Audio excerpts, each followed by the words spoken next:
Você tem enfrentado desafios com a adaptação escolar? Pois é, essa é uma queixa frequente de muitas mães. E por isso eu trouxe esse tema hoje para a gente conversar um pouquinho. Vamos lá? Bom, eu comentei, ontem que a semana passada eu recebi 2 casos de dificuldade na adaptação escolar e essa semana mais um, fora os anteriores. E eu gostaria de conversar com vocês sobre isso um pouco mais, porque já conversamos um pouco, tem vídeos sobre isso no meu canal do YouTube, mas eu acho que algumas questões são importantes a gente sempre tá trazendo, tá?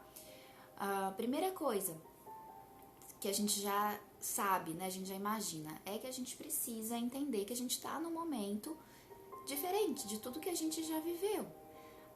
As crianças ficaram 1 ano em casa quase, sem escola, e agora elas estão voltando para a escola.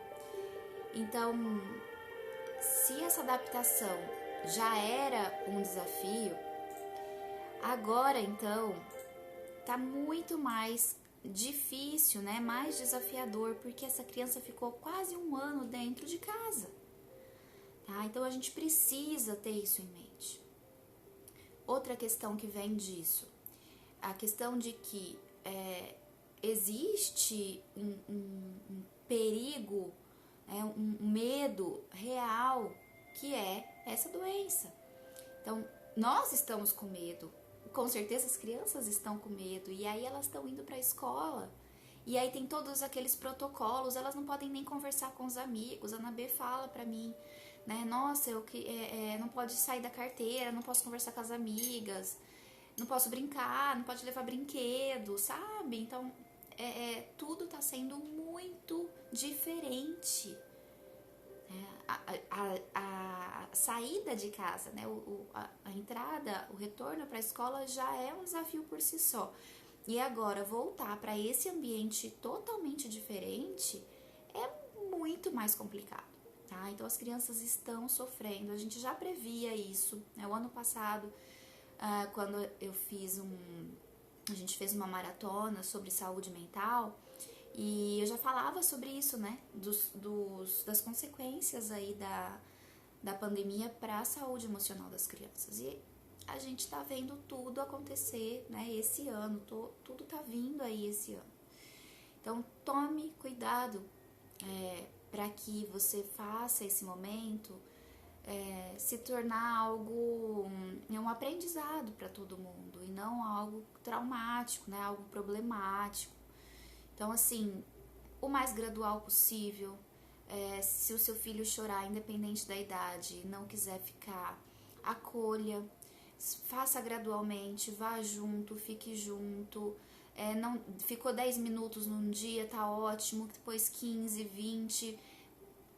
Se tiver que ser assim, que seja assim, tá? Então, a gente precisa ter muito cuidado, muita delicadeza para lidar, muita paciência também, gente?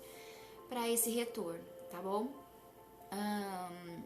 Várias mães me mandaram suas histórias, eu queria agradecer as mães que me mandaram as suas histórias, e algumas dizendo que nunca teve problema e agora está tendo, outras dizendo que começou bem e depois começou a ter problemas, a ter dificuldades, a criança começou a chorar.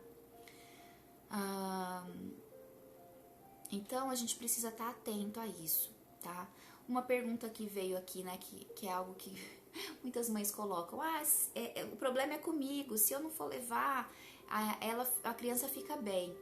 Sim, pode ser que sim, E não é que o problema seja você, mãe, é que nós somos a figura de apego, Nós somos a figura, a primeira figura de apoio e difusão. Então, quando a gente leva, existem muitas emoções ali envolvidas, que às vezes a gente nem se dá conta, a gente acha que tá de boa, que tá tranquila, Mas não é, na verdade a gente não tá tão bem assim, e a criança sente, Nós somos esse espelho para a criança. Então, por isso que às vezes é mais difícil quando nós, mães, levamos, e aí quando o pai leva, quando outra pessoa leva, é tranquilo. E isso pode ser feito, tá? Se você perceber que a sua criança fica bem se outra pessoa leva, ok. Tá bom, Laura, Marina, Edilaine, bem-vindas, líder ambiental, sejam bem-vindas. Então, assim, não é um problema com a mãe, não é um problema com você, né?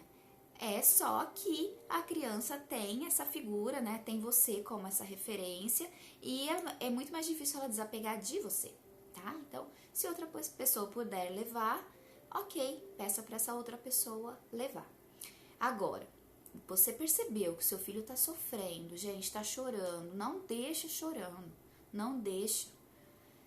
Você não vai ficar bem, nem a criança. Ah, mas depois parou de chorar, ficou de boa. Tá, eu tenho minhas ressalvas quanto a isso, sinceramente, tá? Se foi feito um processo gradual de adaptação anterior e ainda assim, né, a criança chora um pouquinho e depois para, ok. Mas, sério, se você não estiver bem com isso, né, de deixar a criança chorando por pouco que seja, gente, não faça, não deixe. Lembra que a gente falou da culpa já em outros momentos, outras aulas? Então, a culpa também é um sinalzinho de alerta que algo não tá legal, né? Então, se a gente tá se sentindo culpada, a gente precisa entender por quê, tá bom? Então, fique aí esperta e evite deixar o seu filho chorando, né? Na escola ou onde quer que seja, na natação, né? Que a gente tava falando da natação também, que é outro processo de adaptação. O que mais que as mães me colocaram aqui? Percebemos se alguém da família que leva não seja eu, é tranquilo, sim.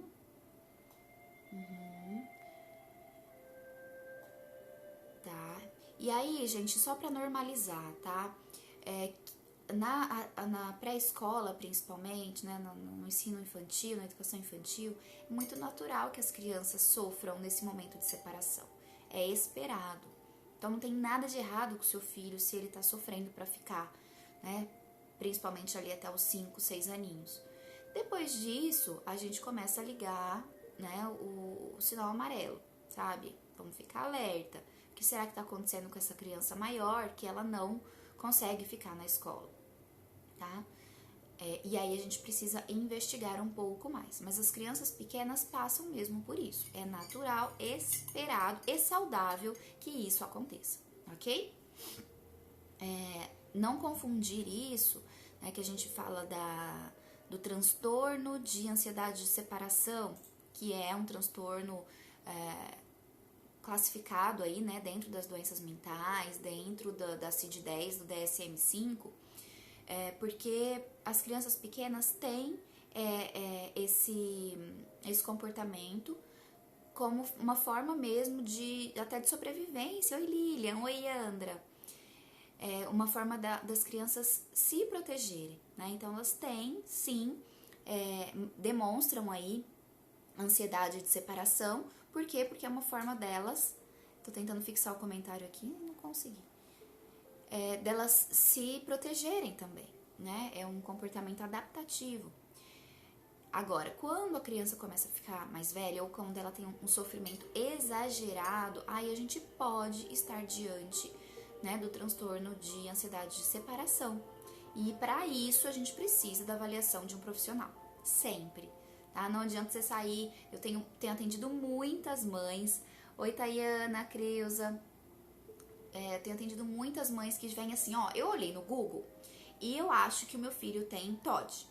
Eu acho que o meu filho tem autismo, tem TEA, sabe? Então, assim, vamos ter muita cautela, cuidado, porque não né? A gente não pode sair diagnosticando. Então, procurar um profissional da área, um psicólogo, né, especialista, um psiquiatra que seja, um pediatra que possa te orientar, para que você possa entender o que está acontecendo com a criança, tá bom?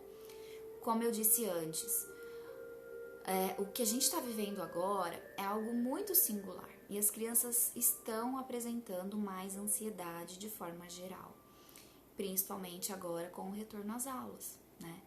Então, as crianças maiores também têm apresentado essa ansiedade de separação, né? O medo, oi Gabi, o medo dos pais saírem para trabalhar, né? O medo dela ir para a escola e ficar doente, daí passar pro vovô, pra vovó.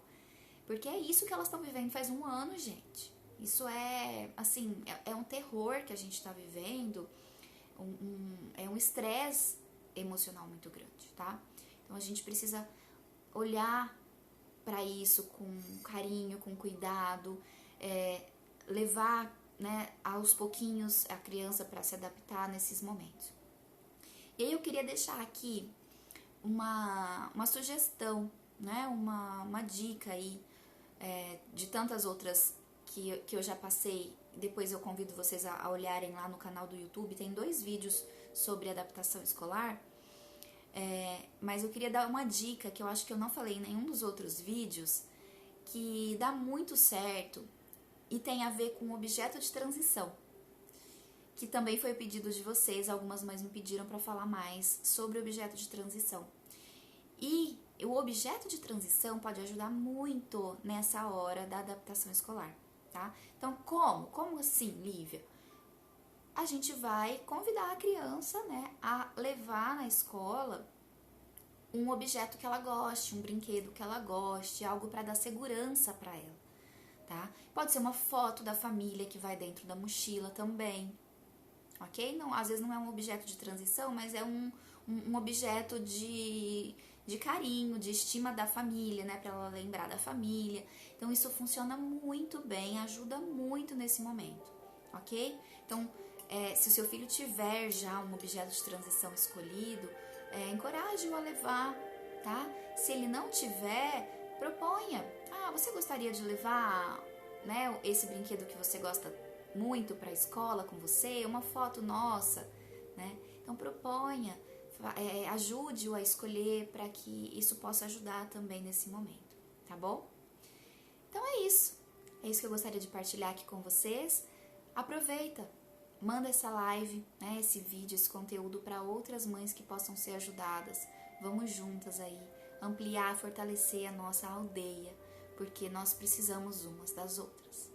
Um beijo grande e até a próxima!